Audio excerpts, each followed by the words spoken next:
Fengal तूफान आज शाम पुडुचेरी और तमिलनाडु के महाबलीपुरम के बीच समुद्र तट से टकराएगा। तूफान के टकराने के पहले की ही इसका असर देखने को मिल रहा है। चेन्नई समेत तमिलनाडु के कई जिलों में भारी बारिश हो रही है।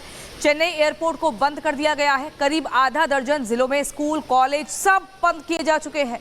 लोगों को भी घर से बाहर ना निकलने की सलाह दी गई है। रेस्क्यू ऑपरेशन के लिए तमिलनाडु में एनडीआरएफ की 7 टीमें तैनात की गई हैं। वहीं तूफान का असर कर्नाटक और आंध्र प्रदेश के तटीय इलाकों में भी भारी बारिश के जरिए दिखाई दे रहा है। तो आपको बता दें, लगातार जो है देखिए पेड़ पौधे किस तरीके से तेज हवाओं के साथ मूवमेंट दिख रही है। इसके अलावा जगह जगह बारिश हो रही है, फ्लाइट बंद हो चुकी है, तूफान का असर दिख रहा है। ऐसे में जो एहतियातन कदम उठाने हैं वो उठाए जा रहे हैं। फेंगल तूफान के बाद ये कहा जा रहा है कि सावधान हिंदुस्तान। आप देखिए समुद्री जो लहरें हैं वो कितनी तेज, कितना एक तेज बहाव दिख रहा है श्वेता, और जगह जगह पानी भर गया है। वाहनों को बड़ी दिक्कत हो रही है, पेड़ पौधे गिर रहे हैं, रास्ते ब्लॉक हो रहे हैं। तो देखिए तमिलनाडु में ये जो तूफान है इसका असर फिलहाल अभी देखने को नहीं मिल रहा है। जैसे ही टचडाउन होगा उसके बाद क्या होता है बस उसका भी इंतजार है, लेकिन एहतियात बरती जा रही है क्योंकि ये बताया जा रहा है 90 किलोमीटर प्रति घंटे की रफ्तार से ये जो हवाएं हैं वो किस तरह से ये लहरें उस दौरान ऊंची ऊंची होंगी। और जो लोग यहाँ पर रहते हैं उनको हटाया गया है, मछुआरों को कहा गया है सावधान रहिए। फिलहाल इस वक्त आप देख रहे हैं कि सतर्कता कैसे बढ़ती जा रही है। फेंगल तूफान का जो असर है वो कैसे देखने को मिल रहा है। ये 4 अलग अलग जगहों की तस्वीरें हम आपको दिखा रहे हैं। समंदर में ऊंची ऊंची लहरें उठ रही हैं और इसीलिए लोगों को कह दिया गया है कि आप समंदर के किनारे मत आइए। आंधी और तूफान का असर भी हर तरफ देखने को मिल रहा है। कई इलाकों में बारिश हो रही है तो सड़क पर जल जमाव की जो स्थितियां हैं वो देखने को मिल रही है। महाबलीपुरम के पास तट से टकराएगा ये तूफान। तूफान को देखते हुए प्रशासन हाई अलर्ट पर है। महाबलीपुरम से ग्राउंड रिपोर्ट भी दिखाते।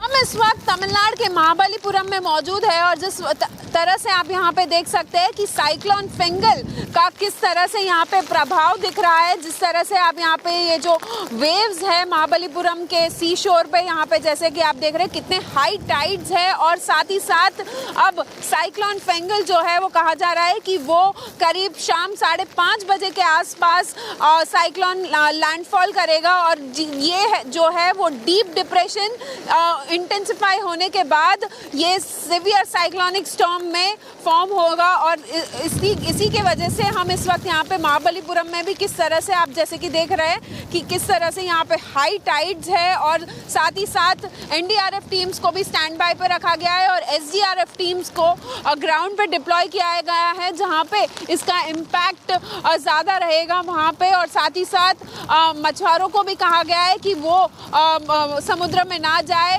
ताकि कम से कम ह्यूमन लाइफ जो है वो लॉस होने से बचे। और साथ ही साथ जैसे कि आप यहाँ पे देख सकते हैं भारी बारिश भी हो रही है और कई डिस्ट्रिक्ट्स में तमिलनाडु और पौंडीचेरी के कई डिस्ट्रिक्ट्स में रेड अलर्ट इशू किया गया है और स्कूल्स और कॉलेजेस को भी बंद रखा गया है। स्टेट गवर्नमेंट ने ये अनाउंस किया है। जैसे कि आप देख रहे हैं कि साइक्लोन फेंगल जो है वो शाम 5:30 बजे के आसपास महाबलीपुरम और पुडुचेरी के बीच में जो है वो लैंडफॉल करने की मेट डिपार्टमेंट ने ये जारी किया है। वीडियो जर्नलिस्ट चैनल के साथ अनिल शाह, रिपब्लिक भारत के लिए।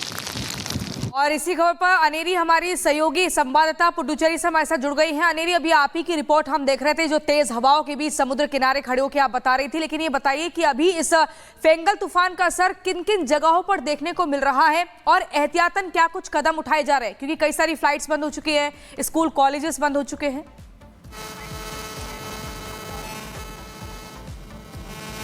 जी हाँ, जिस तरह से हम इस वक्त देख रहे हैं कि साइक्लोन फेंगल जो है वो शाम करीब 5:30 बजे के आसपास जो है वो उसका लैंडफॉल होने वाला है।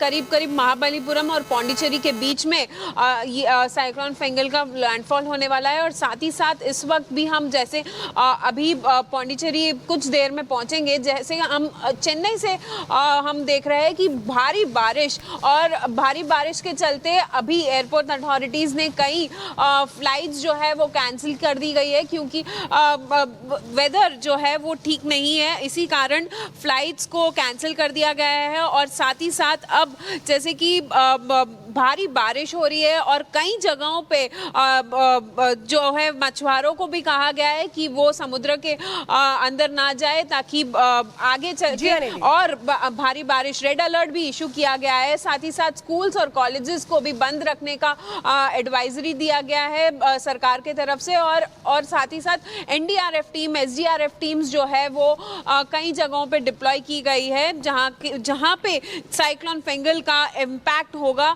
वहां पे इस एनडीआरएफ और एसडीआरएफ टीम्स को भी डिप्लॉय करा गया है। और साथ ही साथ हम देख रहे हैं कि किस तरह से इस वक्त कुछ देर पहले जब हम महाबलीपुरम में भी थे वहां पे भी किस तरह से समुद्र में कई बड़े हाई टाइड्स थे। आप हमें तमाम जानकारियां दे रही हैं। हम जरा ग्राफिक्स के जरिए भी दर्शकों को बताते हैं कि ये तूफान है, इसको लेकर के प्रशासन कैसे अलर्ट है। फेंगल तूफान को लेकर के डिजास्टर रिस्पांस सिस्टम एक्टिव हो चुका है। इलाकों में फ्लड रिस्पांस टीमों की तैनाती कर दी गई है और ये इस वक्त हम आपको बता रहे हैं क्या कुछ इससे जुड़ी हुई जानकारी मिल रही है। अलर्ट पर कैसे प्रशासन है, टोल फ्री नंबर्स 112 और 1077 जारी किया गया है। करीब 2000 राहत शिविरों की तैनाती यहां तैयारी कर दी गई है। 4000 नावें समुद्र से वापस लौटी हैं। जरूरी मशीनरी और उपकरण तैयार रखे गए हैं। समुद्र तट के पास से सड़कों की आवाजाही वहां पर लोगों को रोका गया है। एनडीआरएफ और एसडीआरएफ की जो टीमें हैं वो तैनात पर है लगातार वहां पर, जो अगर जरूरत पड़ती है कि तुरंत लोगों को निकाला जाए। हालांकि लोगों को पहले ही सुरक्षित जगहों पर पहुंचा दिया गया है, लेकिन अगर ये तूफान अपना असर ज्यादा दिखाता है तो उसकी तैयारी की गई है। टीम्स को तैनात कर दिया गया है। ये आप देख रहे हैं पूरा इलाका हम आपको ये महाबलीपुरम का इलाका दिखा रहे हैं जहां पर दुकानों को बंद कर दिया गया है और साफ तौर पे मछुआरों से कहा गया है कि समुद्र से दूर रहें। और चलिए अब अगली बड़ी खबर आपको बांग्लादेश से बताते हैं जहां पर संतों की गिरफ्तारी के बाद आरएसएस का बड़ा बयान सामने आया है। सीधे तौर पर यह कहा गया है जिन संतों को गिरफ्तार किया गया है उनको तुरंत ही छोड़ा जाए। बांग्लादेश में संतों की गिरफ्तारी हो रही है, उस पर आरएसएस का बयान सामने आया है और सीधे तौर पर आरएसएस की तरफ से कहा गया है कि उन संतों को छोड़ा जाए, उनको रिहा किया जाए। आरएसएस ने संत चिन्मय को रिहा करने की मांग की है। चिन्मय प्रभु की गिरफ्तारी के बाद लगातार भारत में भी नाराजगी देखने को मिल रही है। आपको बता दें बांग्लादेश में 77 इस्कॉन मंदिर है, मंदिरों पर पत्थर फेंके जा रहे हैं और ऐसे में जो वहां पर अल्पसंख्यक हिंदू हैं उनको प्रताड़ित किया जा रहा है, संतों को गिरफ्तार किया जा रहा है। चिन्मय प्रभु को भी गिरफ्तार किया गया, जिसके बाद ये पूछा भारत ने कि भाई आप धाराएं बताइए, किन धाराओं के तहत गिरफ्तार किया है, तो उस पर लिखित में कुछ नहीं है। ऐसे में यूनुस सरकार के ऊपर निशाना साधते हुए सीधे तौर पर लगातार नाराजगी दिखाई जा रही है भारत की तरफ से। और अब आरएसएस ने भी प्रमुखता से इस पूरे मामले पर चुप्पी तोड़ते हुए कहा कि चिन्मय प्रभु को रिहा किया जाए। चिन्मय प्रभु जो लगातार हिंदुओं के लिए, सनातनियों के लिए आवाज उठा